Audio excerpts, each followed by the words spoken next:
We need to talk about what the Kansas City Chiefs are doing. So we're going to be going through that and 3 other stories in today's video. So make sure to like this video, and if you want more Kansas City Chiefs news content like this, make sure to subscribe to the channel by hitting that red button down below. The first story is blockbuster trade could see Kansas City Chiefs acquire star running back from rival. The Kansas City Chiefs are in the market for a secondary playmaker in the backfield behind Isaiah Pacheco, and the rival Pittsburgh Steelers may be their best bet for a trade. Pittsburgh has 2 starting-caliber running backs on the roster in Najee Harris and Jaylen Warren. Alex Ballantyne of Bleacher Report predicted on Sunday, August 31st, that the Chiefs will land one of the 2 before the trade deadline passes on November 5th. If the Chiefs believe that adding another talented back could put them over the top in their quest to three-peat as champions, then it would be worth it to them, Ballin. Notable trade targets that could make sense include either of the Pittsburgh Steelers running backs Jaylen Warren and/or Najee Harris. Both are set to become free agents after this season, and it's unlikely the Steelers pay both of them. Harris is the more accomplished player, having earned a Pro Bowl nod during his rookie campaign in 2021 and eclipsed 1,000 yards rushing in each of his 3 NFL seasons. He also has 28 total touchdowns in 51 appearances and has never missed a game. Where that becomes problematic is when Harris hits unrestricted free agency next March and demands to get paid. However, the current trend across the league is to spend less on running backs and tackle the position by inexpensive committee instead. The Steelers have already declined the 5th-year option on Harris's contract, which would have paid him only $6.8 million for the 2025 campaign. If Pittsburgh doesn't want to pay Harris that amount for 1 season, bringing back Warren for less and pairing him with a Day 3 rookie or a reclamation free agent project probably makes more sense from a financial perspective going forward. A few teams are zigging where most of the rest of the league is zagging and signing running backs to big deals to exploit the market inefficiency. The Green Bay Packers are one of those organizations after inking former All-Pro Josh Jacobs to a $48 million deal. Jacobs revealed in an interview with Dan Pompei of The Athletic on August 28th that the Chiefs were also vying for his services this offseason. "They were trying to get me hard," Jacobs told Pompei, "but there was no way I was going there. I feel like once you are rivals with somebody, you have a genuine hate for them. I couldn't see myself in that color." Harris might, however, as Kansas City tipped its hand in pursuit of Jacobs this offseason as to where the franchise feels it might improve its offense. The Chiefs will attempt to make NFL history this year by capturing their 3rd consecutive Super Bowl title. And if they believe Harris can put them over the top, the Steelers can benefit by both getting off the running back's money early and getting max value back in a trade return in the process. The Kansas City Chiefs made several practice squad transactions on Saturday, August 31st. The team released veteran defensive tackles Matt Dickerson and Neil Farrell Jr., and signed running back Imani Bailey and defensive tackle Marlon Tuipulotu. Releasing both Dickerson and Farrell just days before Kansas City's regular season opener against the Baltimore Ravens on September 5th is surprising.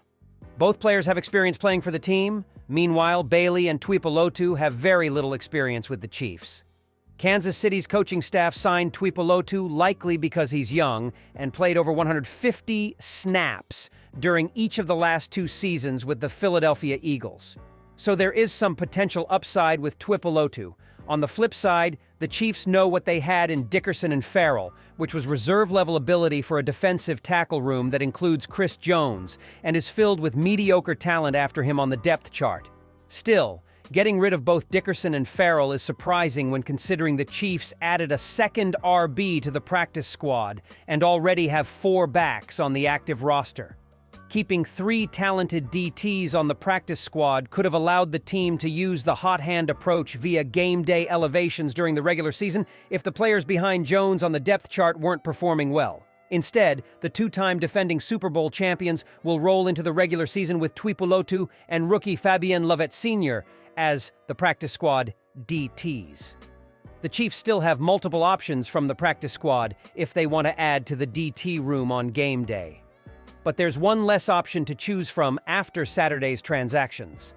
One of the key injuries that was being monitored ahead of Kansas City's regular season opener was to receiver Hollywood Brown, who suffered a sternoclavicular joint dislocation during the team's preseason opener against the Jacksonville Jaguars. The second story is, Chiefs make another roster move to bolster defensive line depth. Just when you thought the roster was settled, the Kansas City Chiefs make another move. On Friday afternoon, the Chiefs made a flurry of roster moves that left them with a full 53-man roster and 17-player practice squad, presumably suggesting that they had found their initial 70-player set of players. Right? Wrong. Hours after the aforementioned roster shuffling, Kansas City agreed to sign former Philadelphia Eagles defensive tackle Marlon Tuipulotu to the team's practice squad, according to Mike Garafolo. Tuipulotu, who turned 25 years old in May, was a sixth-round selection out of USC in the 2021 NFL Draft and is the brother of Los Angeles Chargers 2023 second-round pick Tuli Tuipulotu. John McMullen of Philadelphia Eagles. On SI looked back on Tuipulotu's time in Philadelphia after the team moved on from him during this year's roster cuts. The Eagles then confirmed that Tuipulotu, a 2021 sixth-round pick of the Eagles out of Southern California, was indeed the odd man out on Thursday afternoon, McMullen wrote. Tuipulotu played 28 games with one start over 3 seasons with the Eagles, accumulating 43 tackles, including 4 for loss, 3 sacks, 4 quarterback hits, and 6 QB pressures while playing sparingly. Tuipulotu's career-high snap count was 232 in 2022, 21% of the defense's total that season. While Tuipulotu is an intriguing addition, he isn't likely to see the field for the Chiefs until the team's depth is tested. The team will need to make a corresponding move by terminating the contract of one of the current members of the practice squad. As of the publishing of the story, the team has several defensive linemen signed to the practice squad, including defensive tackles Fabien Lovett, Neil Farrell, and Matt Dickerson. The Chiefs didn't get what they wanted long-term from their 2022 mid-season trade with the Giants that allowed them to acquire wide receiver Kadarius Toney, who was released this week. But because of Toney's contributions in what for the Chiefs was one of the most glorious days in franchise history, General Manager Brett Veach felt the deal was one of the best he has ever made. I don't think we're sitting here going for a third straight Super Bowl championship had we not made that trade, Veach said of the deal that sent 3rd and 6th round draft picks to the Giants. So from that standpoint, we'd do it all over again in a heartbeat. Toney, 25, the Giants' first-round draft pick in 2021, wound up playing in just 20 regular season games for the Chiefs. He caught 55 passes and scored 4 touchdowns, but those games were most notable for injuries and dropped passes.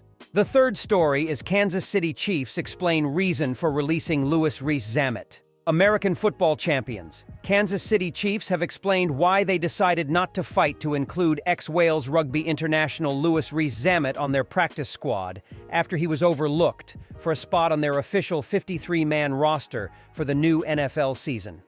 It emerged on Tuesday that the 2021 British and Irish Lions winger was surplus to roster requirement despite featuring in all 3 pre-season matches for Andy Reid's back-to-back Super Bowl title holders. There was an option to keep Rees-Zammit on their books over the autumn and winter as part of their practice squad. However, the 23-year-old instead opted to join the Jacksonville Jaguars practice squad.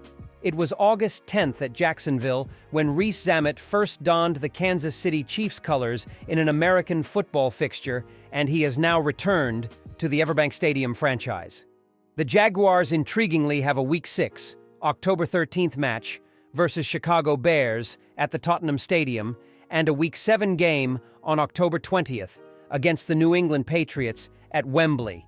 And while Rees-Zammit currently isn't part of the official 53-man roster who could play unless there is an injury vacancy, he is seen as a perfect recruit to hype up that visit to England. It was last March, following his completion of the International Player Program, when Rees-Zammit was snapped up by Kansas less than 3 months after making his final rugby union appearance for Gloucester. Kansas general manager Brett Veach has now spoken about the loss of Reese Zammit to Jacksonville, highlighting what he needs to do to potentially crack the NFL code following his high-profile crossover from rugby. Asked if Kansas wanted him on their practice squad, or if they had encouraged him to pursue other opportunities, Veach told an online media briefing, "Yeah, we kept it open, the practice squad. We wanted the kid to really look at maybe some different opportunities as well." Pretty remarkable when you think about a player that doesn't have any pro-American football experience. No middle school, no high school, no big-time college experience. We were kind of thinking about it going through camp. Imagine not having any sort of foundational background, just to be thrown in and be doing one-on-one pass pros with a Drew Tranquill or a Nick Bolton.